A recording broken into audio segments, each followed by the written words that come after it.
Guys now start और next video lecture. अपनी कड़ी को आगे बढ़ाते हैं।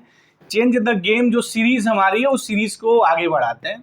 अगेन हमने ऐसे क्वेश्चंस पिकअप किए हुए हैं जिनसे बहुत सारे क्वेश्चंस क्रिएट होंगे, बहुत सारे कंसेप्ट डेवलप होंगे और इजी क्वेश्चंस को हमने स्किप किया है, उस लगाने की ज़रूरत नहीं समझी। हमने उस अपने इस सीरीज में जो चेंज ऑफ द गेम जो मेरी सीरीज है उस सीरीज में हमने ऐसे क्वेश्चंस को ही लिया है जो एग्ज़ाम के दौरान ऐसे क्वेश्चंस बड़े इजी वे में टैकल नहीं हो सके थे। तो देखते हैं क्या है, कैसे है, कंसेप्ट क्या है, रीज़न क्या है। दूसरी बात एक, आप रफ और पेन लेके बैठिए और जो कंसेप्ट डेवलप हो रहा है उस कंसेप्ट को आप लिख लीजिए, क्योंकि वो फर्दर अभी एग्जाम में बहुत काम आएगा। चलते हैं, देखते हैं पहले क्वेश्चन क्या है। ये लीनियर अलजेब्रा का है, हमारा 2022 जो सितंबर में एग्ज़ाम हुआ था नेट का, वो क्वेश्चन पिकअप किया हुआ है। बड़ा ही ज़बरदस्त क्वेश्चन रहा है, देखिए कैसे रहा है। कह रहा है कि if U and V be the sub space of R cube का सब स्पेस गिवन है defined by U is equal to this much and V is equal to this much. कह रहा है कि which of following statement are true. बस 2 line दिया हुआ है, उसके बाद पूछा है क्या सही है क्या नहीं है। उसमें पहला पूछा है कि there exist and invertible linear transformation this such that कि T of U is equal to V, मतलब कि ये जो सब स्पेस u है पूरे v पे मैप्ड हो जाएगा। कह रहा है कि there does not exist any invertible linear transformation, ऐसा कोई इन्वर्टिबल लीनियर ट्रांसफॉर्मेशन एग्जिस्ट ही नहीं करेगा कि T of v is equal to U हो जाए। एक ही बात ये कहा है, दूसरे के अपोजिट बात की गई है। थर्ड है कि there exist linear transformation this much such that कि T of U intersections v अगर 0 नहीं है and characteristic polynomial of T is not product of linear polynomial with real coefficient. मतलब ये कि अगर इनका इंटरसेक्शन 0 नहीं है तो क्या एक ऐसा लीनियर ट्रांसफॉर्मेशन एग्जिस्ट करेगा जिसका कैरेक्टरिस्टिक पॉलिनोमियल्स लीनियर फैक्टर के रूप में आप एक्सप्रेस नहीं कर सकते हैं, या नॉट की बात कही है। क्या ऐसा हो सकता है क्या? लास्ट ऑप्शन है कि there exist L T T such that T of U is equal to V. पहली बात है, पहला ऑप्शन है, रिपीट किया गया है, थोड़ा यहाँ आगे किया गया है, and characteristic polynomial of T vanish at 1, कि क्या कोई ऐसा लीनियर ट्रांसफॉर्मेशन है जो पहली कंडीशंस को सेटिस्फाई करता हो, साथ साथ 1 उसका जो है कैरेक्टरिस्टिक रूट हो जाए, आइगन वैल्यूज हो जाए। क्या ऐसा है क्या? वैनिश एट 1 का मतलब यही है कि उसकी आइगन वैल्यूज 1 हो सकती है या नहीं। तो चलते हैं, देखते हैं प्रूफ की यहाँ थोड़ी मैं बात करता हूँ। जो भी टाइम लगेगा टी बनाने में लगेगा, बाकी ऑप्शंस जो है ना खटखट हो जाएंगे, nothing to be the problem here. देखिए, जब भी ऐसा कोई क्वेश्चंस डेवलप हो तो कैसे हम लोग ट्रांसफॉर्मेशंस को डिफाइंड करते हैं उसकी हम बात करना है यहाँ। जब भी ऐसी कोई बात सब स्पेस की दी हुई हो, दूसरे सब स्पेस पे उसको मैप्ड करना हो, तो क्या करते हैं, पहले क्या है कि जो u दिया हुआ है, जहाँ मुझे टी ऑफ यू की बात करनी है, वहाँ यू के बारे में थोड़ा आप लिख लीजिए। चलिए मैं लिख दे रहा हूँ, हमें टाइम लगेगा बट आपको नहीं लगेगा, वो अंडरस्टूड चीज़ें हो जाएंगी। ये हो गया एक्स वाई और जेड की वैल्यू मैं निकाल के लिख रहा हूँ, ऐसे भी मैं लिख सकता हूँ, कोई प्रॉब्लम नहीं है। वहाँ जेड की जो वैल्यू आएगी वो -2x -3y अपान जो है 4 आएगी। अगर इसको मैं इनके बेसिक सेट में तोड़ दूँ तो कैसे लिखूँगा, x यहाँ 1 0 -1/2 हो जाएगा, प्लस y 0 1 और -3/4 हो गया। ये जो मेरा सब स्पेस u है उसका ये मेरा बेसिक सेट हो गया। v को भी मैं थोड़ा निकाल के ऐसे ही लिख दूं, क्या है भाई x y, यहाँ z क्या है v में, z की वैल्यू अगर मैं निकालूं यहाँ से तो -x -2y/5 ये आएगा।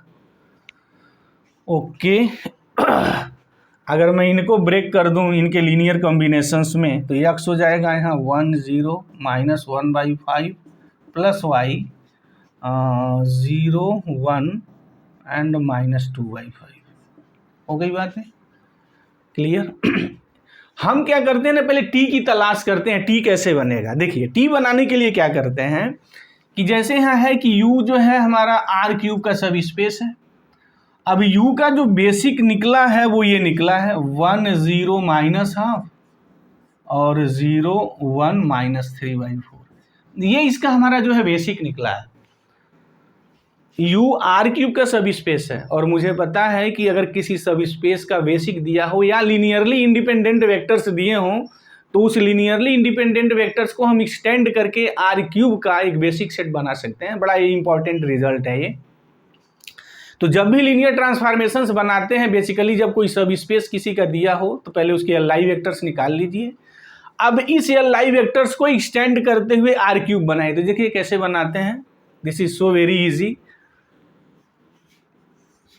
इकेलॉन फॉर्म में कन्वर्ट करते हैं, ये हो गया आपका, ये ऑलरेडी हमारा लीनियरली इंडिपेंडेंट है। थर्ड एक लिखना है, आर क्यूब है, अगर तीसरा वेक्टर में लीनियरली इंडिपेंडेंट लिख दूँ तो पक्का वो बेसिस हो जाएगा। तो यहाँ 0 0 जो सबसे आसान लिखने का है 1 लिख दीजिए। अब पक्का क्या हो गया ये कि ये मेरा जो है बेसिक सेट हो गया आर क्यूब का, कि every element of the R cube can be expressed the linear combinations of these vectors. हो गई बातें यहाँ तक तो कर ही सकते हैं। जो भी कुछ टाइम है बस यहीं लगना है, उसके लिए भी ट्रिक है, अभी हम डेवलप कर देंगे कैसे उसको बहुत फास्ट लगाएंगे। लेकिन बहुत फास्ट लगाने की ज़रूरत नहीं है, क्योंकि अब जो क्वेश्चंस बन रहे हैं ना, वो जो थ्योरम जो प्रूफ हो रहे हैं उन्हीं में से क्वेश्चंस को डेवलप कर दिया जा रहा है। तो अगर वो चीज़ आप नहीं जान रहे हैं तो सिर्फ रिजल्ट के भरोसे काम नहीं बनेगा। चलिए देखिए अब कैसे हम लिखेंगे। यहाँ टी जब डिफाइंड करेंगे तो पूरे स्पेस पे डिफाइंड करते हैं, तो x Y z any element R cube का है। अब हम लीनियर कॉम्बिनेशन से लिखेंगे कि इनके यू के लिखने जा रहे हैं, नहीं आर क्यूब के। तो क्या है ये 1 0, यू भी यहाँ आ जाए, बी 0 1, क्योंकि मुझे टी ऑफ यू को मैप करना है तो उनको तो रखना ही पड़ेगा, प्लस सी और ये दिस 0 0 1। तो देखिए क्या आता है, ये हो गया x Y Z is equal to, यहाँ हो गया ए कामा, यहाँ हो गया 1/2 नहीं है, सॉरी 1 है ये, यहाँ b हो गया और यहाँ हो गया -a/2 -3b/4 एंड प्लस सी। ये इक्वल होगा दिस इम्प्लाइज, ये तो ताबड़तोड़ आप लगा सकते हैं, कोई प्रॉब्लम नहीं है। वाई बी और जेड की जो वैल्यू होगी -a/2 -3b/4 प्लस सी। अब मुझे यहाँ c की वैल्यू निकालनी है, तो c is equal to what, z plus a/2 plus 3b/4। अब ए बी की वैल्यू मैं लिख दूं तो जेड प्लस ए की वैल्यू हो गई मेरी x, तो x/2 प्लस बी की जगह y हो गया तो 3y/4, ये हो गया। अब हम कैसे लिख सकते हैं, देखिए ये मैं डायरेक्ट लिख दे रहा हूँ। ए की जगह मैं लिख सकता हूँ, ए की वैल्यू मेरी x आ गई, बी की जगह मेरी y आ गई तो मैं y लिख दिया। अब जेड की थोड़ी वैल्यू बड़ी है, इसको मैं डिलीट कर दूं।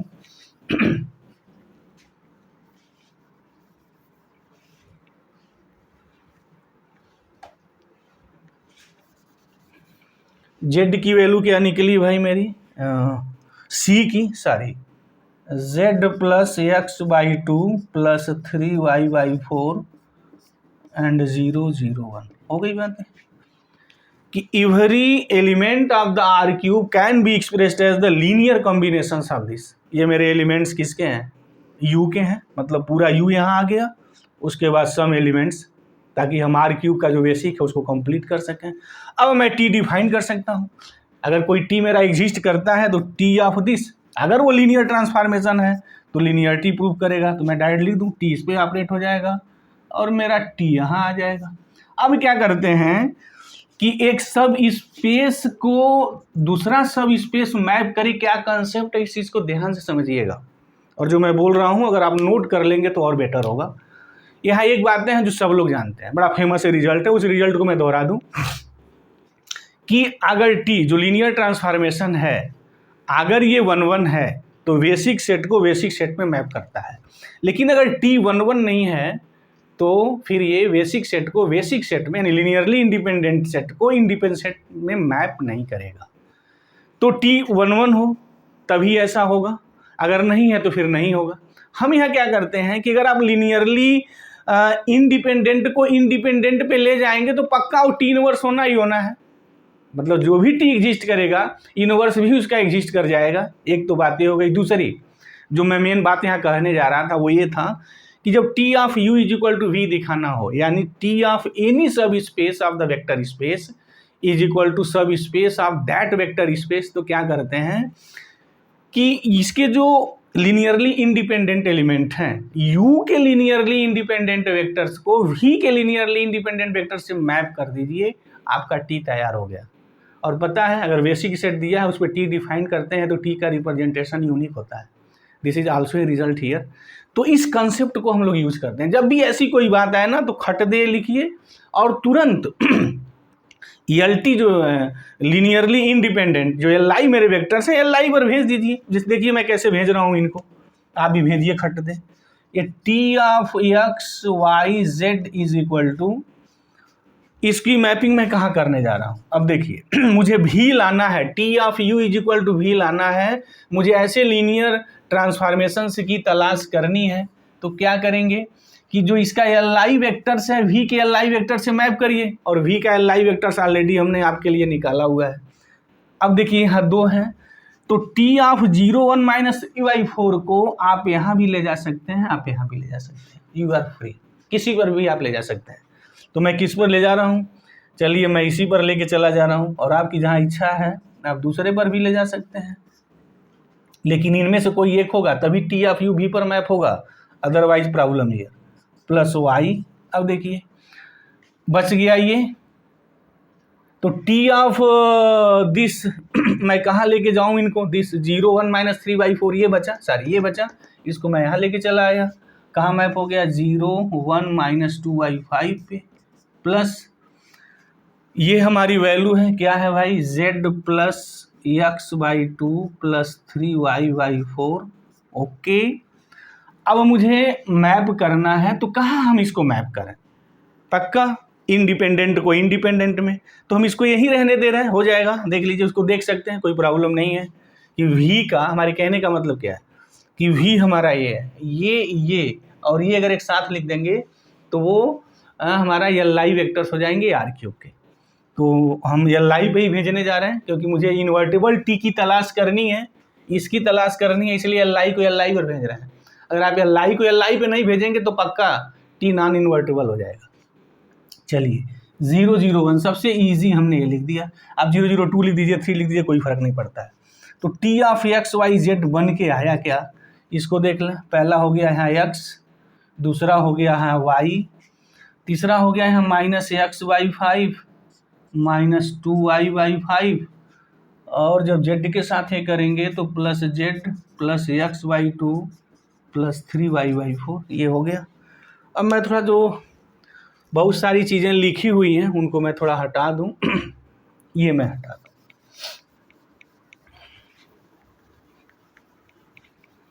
अब देखते हैं कि लीनियर ट्रांसफॉर्मेशन कैसा बन रहा है, सारी चीज़ हम निकालेंगे हैं, इसलिए धैर्य धारण करके इसको ध्यान से देखिए और नोट करिए इस चीज़ को, एक एक चीज़ का हम एक्सप्लेनेशन करने जा रहे हैं। चलिए अब देखते हैं कि T of x y z आता क्या है।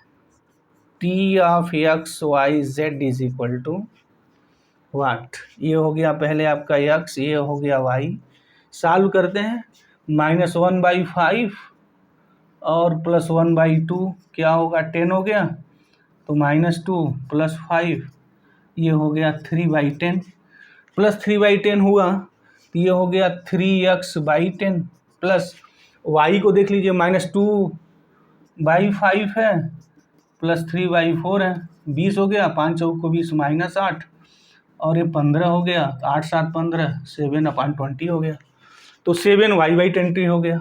चलिए आनंद आ गया। उसके बाद z बचा है, z हो गया आपका पूरा लीनियर ट्रांसफॉर्मेशन आपका डिफाइंड हो गया। हमें यहाँ टाइम लगा बट आपको टाइम नहीं लगेगा, जब ट्रिक अप्लाई करेंगे तो कैसे करेंगे देखिए, और मैं ट्रिक बता दे रहा हूँ T 1 मिनट डिफाइन करने के लिए कि जो भी ट्रांसफॉर्मेशंस है पहले तो u और v का आप लिख लीजिए बेसिक, अब एक लाइन में T कैसे निकालेंगे मैं उसकी बात करने जा रहा हूँ, बट प्रॉपर आपको नॉलेज अगर चाहिए तो फिर इस चीज़ को पूरा देखना पड़ेगा ताकि फिर जब क्वेश्चन कोई डेवलप हो तो आप कंफ्यूज ना हो। क्या करना है, LI को LI पे भेजना है, ये LI यहाँ दिए हैं, तो जब भी T बनाइए तो इसको यहाँ मैप कर दीजिए, तो x इंटू ए लिख दीजिए, y इंटू ए लिख दीजिए, प्लस z इंटू इसका कोई भी, जैसे ये और ये एक थर्ड मिला करके LI बना करके z लिख दीजिए। जो मैं इतना 7-8 मिनट खर्च किया हूँगा आपको विद इन 2 मिनट आपका निकल जाएगा। अब अगर आपका टी निकल गया तो this is the very easy, option को उड़ा देना, अब बाएं हाथ का खेल हो जाएगा। जैसे अब देखिए पहली चीज मेरी ये है कि क्या ये टी इन्वर्टिबल है या नहीं, तो देख लीजिए टी कैसे बनाएंगे। अगर टी का मैट्रिक रिप्रेजेंटेशन हम यहाँ टी एक्स कह दें तो फिर क्या बनेगा 1 0 0, वाई का बनेगा 0 1 0, इसका 3/10 और 7/20 और यहाँ 1 होगा। हो गई बात है। एक ही देखिए कितने ऑप्शंस को यहाँ धराशाही कर देगा। अब तो कोई इंटरेस्ट ही नहीं रहा ऑप्शन में। क्या कह रहा है देख लीजिए आप। फर्स्ट ऑप्शन क्या है कि there exist an invertible L T, definitely invertible है 1 1 1, यहाँ कैरेक्टरिस्टिक पॉलिनोमियल मिल गए हैं सच दैट कि T of U is equal to V होगा। अब देख लीजिए पक्का होगा, जब यही यू को वी में मर्ज कर रहे हैं तो टी ऑफ यू वी होगा, डेफिनेटली होगा।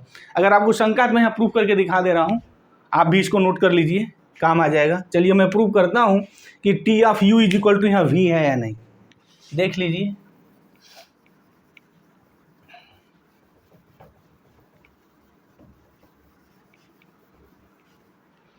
कि टी ऑफ यू भी बनने जा रहा है या नहीं। टी ऑफ यू क्या है, इसलिए यू को मैं डिलीट नहीं किया हूँ, ये है हमारा एक्स वाई -2x -3y/4। अब ये भी होना चाहिए, भी मतलब ये आना चाहिए। ठीक है, चलिए ये एल टी आपका है, निकला है।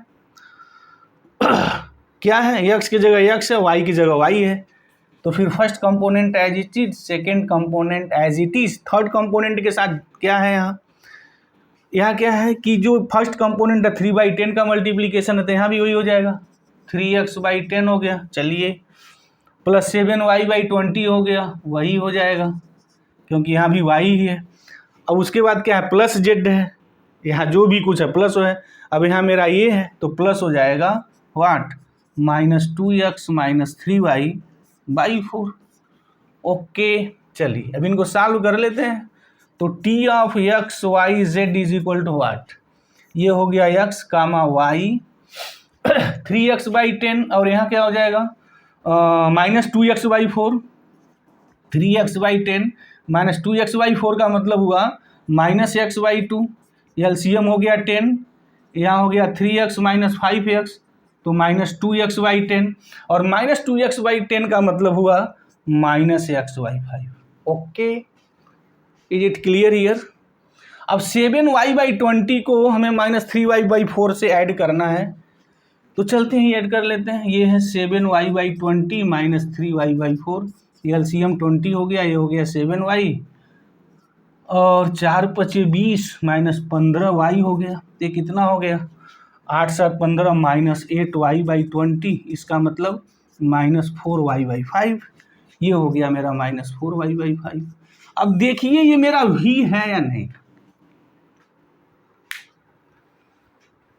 This is the v or not, definitely है। इसको मैं ऐसे लिख सकता हूँ, देख लीजिए अब एक्स वाई और ये मेरा हो गया 5 एलसीएम -2x एंड माइनस यहाँ 2i, दिस इज अच्छा 4 से अगर कट करेंगे तो यहाँ 2i/5, तो यहाँ आपका हो गया 2i/5 minus x/-x and -2y/5 हो गया। This is the TXYZ। अब देख लीजिए, सॉरी हम TXYZ नहीं निकाल रहे हैं, मैं निकाल रहा था व्हाट टी ऑफ यू निकाल रहा था दिस। तो और ये क्या हो गया, दिस इज द वी। देखिए ध्यान से यहाँ है या नहीं है, सेम टू सेम, यानी जो u है वो v पर मैप्ड हो गया। मुझे यही तो चाहिए था। देयर एग्जिस्ट, क्या ऐसा एग्जिस्ट करता है इन्वर्टिबल लीनियर ट्रांसफॉर्मेशंस की T of U is equal to V है? ऐसा है, डेफिनेटली है। अच्छा, अगर T of U is equal to V है तो फिर u is equal to T कैसा है? अभी हमने 1 1 ऑन 2 पर मैप कर दिया ना, r³ टू r³ है, तो r³ पे r³ अगर कोई मैपिंग 1 1 है तो ऑन 2 तो निर्विवाद रूप से होनी है, तो u is equal to T inverse भी होगा। टी इनवर्स को अगर मैं यस मान लूँ तो u is equal to S भी एग्जिस्ट करेगा, पक्का। एक ऐसा हमारा टी पक्का एग्जिस्ट करेगा जहाँ S v is equal to U होगा। कह रहा है कि does not exist any invertible transformations T of V U, नहीं, ये तो नहीं है। First is right here. अब बस वैसा कुछ दम ही नहीं रहा। लास्ट ऑप्शन देख लीजिए कि there exist a L T such that T of U is equal to V. अभी है T of U is equal to V and characteristic polynomial of T vanish at 1 s. 1 इसकी eigen values है, 1 is the eigen values. हमें ये दिखाना था कि ऐसा एग्जिस्ट करता है या नहीं। इस कंडीशंस को सेटिस्फाई करने वाला इस पूरे धरती पर ऐसा कोई लीनियर ट्रांसफॉर्मेशन है जो 1 पे वैनिश होता है। हाँ, धरती पर है एक ऐसा एल तो है जहाँ 1 पे वैनिश होता है और T of U is equal to V है। अब क्या है, थर्ड ऑप्शन है। थर्ड ऑप्शन देख करके बहुत सारे स्टूडेंट कंफ्यूज हुए थे, बट वहाँ के लिए भी मैं एक कंसेप्ट यहाँ डेवलप कर दूँ। देखिए मैं कैसे डेवलप कर रहा हूँ इसके लिए भी कि T of U intersections T of V जो है वो हमारा ज़ीरो नहीं है, मतलब कुछ एलिमेंट कॉमन है, तो T of U is equal to V भी तो ले सकते हैं। कहना है यहाँ कि क्या कोई ऐसा लीनियर ट्रांसफॉर्मेशन एग्जिस्ट करता है कि उसका जो कैरेक्टरिस्टिक पॉलिनोमियल है वो प्रोडक्ट ऑफ लीनियर पॉलिनोमियल ना हो। क्या ऐसा कोई एलटी एग्जिस्ट करेगा कि नहीं? बहुत सारे एग्जिस्ट करेंगे। हमें क्या देखना है कि वो लीनियर फैक्टर में ना हो, तो लीनियर फैक्टर में नहीं है तो फिर क्या है कि 0 0 कर लीजिए, खुद ही बन जाएगा आपका। 2 अगर 0 0 बन गया, 2 0 0 मतलब क्या, इसे 3 डायमेंशन है, उसका सब स्पेस 1 डायमेंशन पे मैप करा दीजिए, तो फिर जो हमारा टी बनेगा वहाँ 2 रो या 2 कॉलम 0 आएंगे, मतलब 2 आइगन वैल्यू 0 आएगी। अगर 2 आइगन वैल्यू 0 आ गई और 3 डायमेंशन पे आपका काम कर रहा है तो कोई एक आइगन वैल्यू लैम्डा बचेगी, जहाँ x square x minus lambda हो जाएगा। और निर्विवाद रूप से ये जो टी बनेगा वो टी का जो कैरेक्टरिस्टिक पॉलिनोमियल है is not a product of the linear factor, मतलब कि पक्का होगा यहाँ। बट प्रूफ की बात है तो प्रूफ भी हम दिखाई दे रहे हैं, एक लाइन में उसको लिख ही दे रहे हैं। चलिए देखिए कैसे लिख रहे हैं। टी तो ऑलरेडी मैं निकाल चुका हूँ ना, अब यहाँ टी कैसे बनाने जा रहे हैं आप भी बना लीजिए तो अच्छा रहेगा। टी ऑफ यू इंटरसेक्शंस भी 0 नहीं है, तो देखिए ये हो गया हमारा T of x Y z x. सिर्फ इस पे इसको मैप कर दीजिए। जो आप टी ऑफ लिखे हैं दिस लिख रहे हैं ना, टी इसका लिखेंगे, टी इसका लिखेंगे, टी इसका लिखेंगे, बात समझ में आ रही है। इस टी को यहाँ पे मैप कर दीजिए, ठीक है। बाकी सबको y इंटू 0 कर दीजिए, 0 पे मैप कर दीजिए, और ये जो बचा है इनको भी 0 पर मैप कर दीजिए। तो फाइनली आपके पास क्या आएगा, एक्स 0 माइनस एक्स वाई 5। ये टी एक्स वाई जेड हो गया। अब यहाँ देखिए कि जो मेरा टी ऑफ यू निकला है, जो भी आया है, इसमें एक एलिमेंट तो है ना 1 0 माइनस 1/5, और v का एक एलिमेंट ए भी है। This is the element of the v, common हो गया टी ऑफ यू और v में, मतलब वो 0 नहीं है। तो ये जो मेरा टी बनेगा ये कैसा बनेगा, यहाँ हो गया 1 0 0 0 0 0 माइनस 1/5 0 0। ओके, अब अगर मैं इसका कैरेक्टरिस्टिक पॉलिनोमियल लिखूं तो x minus 1 into x square हुआ। और पक्का ये जो कैरेक्टरिस्टिक पॉलिनोमियल है is not product of the linear factor, linear factor नहीं है। एक ऐसा मेरा एल टी एग्जिस्ट करेगा, ये क्या हम बहुत सारे निकाल सकते हैं, और हमने इस चीज़ को यहाँ प्रूव भी किया कि ये मेरा टी है, ऐसा एग्जिस्ट करेगा। तो जब भी ऐसा कहीं क्वेश्चन आए कि टी इनवर्स बनाना है, टी इनवर्स बनाने की हमने टेक्निक आपको बताई, ऐसे डेवलप करिए टी इनवर्स हो जाएगा। टी इनवर्स नहीं बनाना है वो भी डेवलप कर लीजिए। अच्छा, एनी सब स्पेस को सब स्पेस पे मैप करेंगे, इसकी भी टेक्निक है, कैसे बनाएंगे वो भी हमने यहाँ डिस्कस किया। इसके बाद जो मैं क्वेश्चंस लगाने जा रहा हूँ वो भी बड़ा इंपॉर्टेंट क्वेश्चन है, और देखेंगे कि इस क्वेश्चन और उस क्वेश्चन में बड़ी सिमिलरिटी है, या यूँ कहें कि 2022 जो सितंबर में एग्ज़ाम हुआ था, ये 378 या 380 या 76 ऐसे कुछ क्वेश्चन आईडी है, क्योंकि अगला जो वीडियो लेक्चर आएगा मेरा उसी पे आएगा। तो हाँ दिखाएंगे कि इस पे और उसमें बहुत गहरी समानता है, बहुत ज़्यादा गहरी समानता है ऑप्शनों में। एक तरीके से क्या है कि कुछ ऑप्शंस इसके और उसके दोनों को रिपीट कर दिए गए थे। तो मुझे उम्मीद है इस क्वेश्चंस के पीछे जो लॉजिक और कंसेप्ट रही है बात बिल्कुल समझ में आ गई होगी। उसके बाद भी अगर कोई डाउट है तो आप कमेंट बॉक्स में जाइए, कमेंट करिए, हम उसका जवाब देंगे। तो थैंक यू गाइस, जय हिंद।